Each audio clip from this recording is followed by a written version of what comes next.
வணக்கம், welcome to மிதாஸ் kitchen. இன்னைக்கு நம்ம மிதாஸ் கிச்சன்ல கிறிஸ்மஸ் கேக் எப்படி பண்றதுன்னு பார்க்க போறோம்.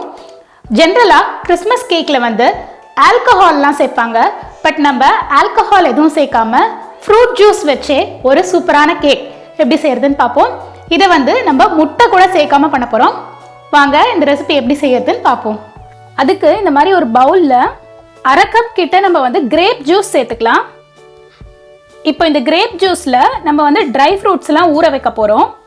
அதுக்கு 1 table spoon blueberry, 1 table spoon சாப்டு டேட்ஸ், 1 டேபிள் ஸ்பூன் திராட்சை பழம், 1 டேபிள் ஸ்பூன் ட்ரைட் செரிஸ், அப்புறம் இந்த நட்ஸ் எல்லாம் சேர்த்துக்கலாம். 1 டேபிள் ஸ்பூன் பிஸ்தா, சாப்டு பிஸ்தா, 1 டேபிள் ஸ்பூன் சாப்டு கேஷ்யூ, 1 டேபிள் ஸ்பூன் சாப்டு வால்நட், 1 டேபிள் ஸ்பூன் சாப் பாதாம்.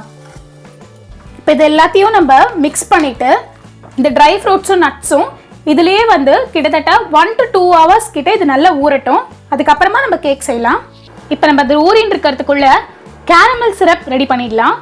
அதுக்கு இந்த மாதிரி ஒரு பேனில் 2 டேபிள் ஸ்பூன் சர்க்கரை சேர்த்துக்கோங்க. அது கூடவே 2 டேபிள் ஸ்பூன் தண்ணி சேர்த்துட்டு இது நல்லா கேரமலைஸ் பண்ணிக்கலாம்.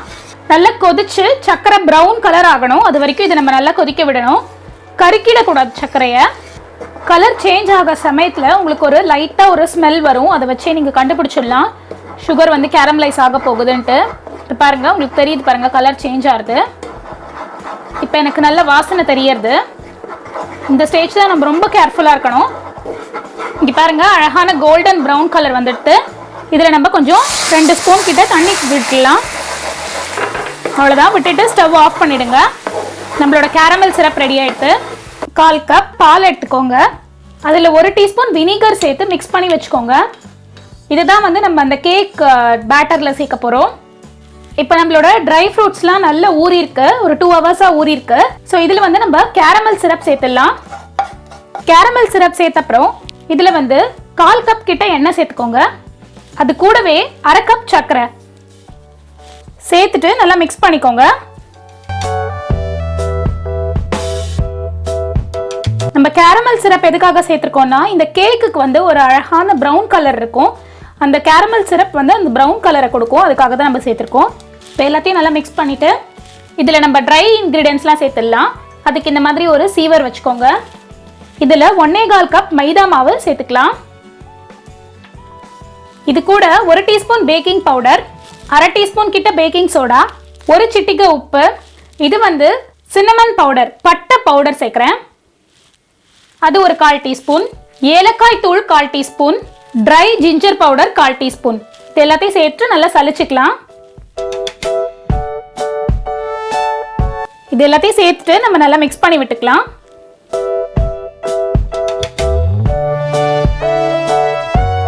இப்போ இதில் இந்த பாலை கொஞ்சம் கொஞ்சமாக சேர்த்து கலந்துக்கலாம். வினிகர் சேர்த்த பால். இந்த மிக்சரில் நான் 1 டீஸ்பூன் வெனிலா எக்ஸ்ட்ராக்ட் சேர்க்குறேன். சேர்த்துட்டு இதையும் நல்லா மிக்ஸ் பண்ணி விட்டுருங்க. அவ்வளோதான், நம்மளோட கேக் பேட்டர் நல்லா மிக்ஸ் பண்ணி ரெடியாக இருக்குது. இப்போ நம்ம ஒரு கேக் டென்னில் இந்த மாதிரி ஒரு பட்டர் பேப்பர் வச்சு ஃபுல்லாக எண்ணெய் தடவி வச்சுக்கலாம். இப்போ இதில் இந்த கேக் பேட்டரை சேர்த்துக்கலாம். சேர்த்துட்டு இந்த மாதிரி ஒரு 2 தட்டு தட்டிக்கோங்க. அப்போனா இந்த ஏர் பபிள்ஸ்லாம் போயிடும். எப்போவுமே கேக் மாதிரி ஐட்டம்ஸ், அதாவது பேக்கிங் ஐட்டம்ஸ் பண்ணுறச்சு ஞாபகம் வச்சுக்கோங்க. கேக்கை நீங்கள் ஃபுல் பேனுக்கும் ஃபில் பண்ணக்கூடாது. ஹாஃப் ஆஃப் த பேனில் தான் இந்த கேக் பேட்டர் ஃபில் ஆகிக்கணும். அப்போ தான் கேக் பேக் ஆகி வரும்போது உங்களுக்கு இந்த பேன் ஃபுல்லாக கரெக்டாக இருக்கும்.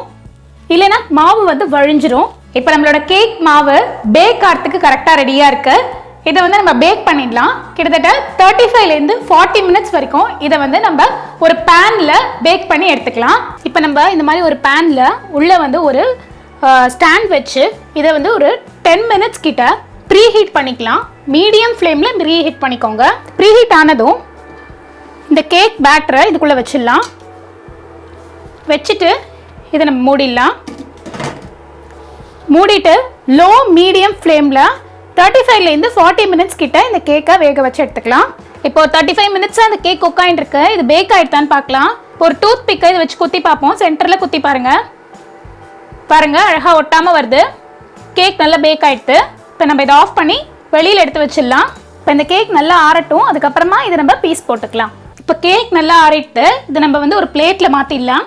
அதுக்கு இந்த மாதிரி ஒரு பிளேட்டை இது மேலே மூடிக்கோங்க. இது அப்படியே இந்த கேக்கை திருப்பிடுங்க. திருப்பிட்டு இப்படி 2 தட்டை தட்டினீங்கன்னா கேக் அப்படியே அழகாக வெளில வந்துடும். அப்படியே இந்த பட்டர் பேப்பர் ரிமூவ் பண்ணிவிடுங்க. நம்மளோட கேக் ரெடி ஆயிடுச்சு. நம்ம அழகாக கட் பண்ணிக்கலாம்.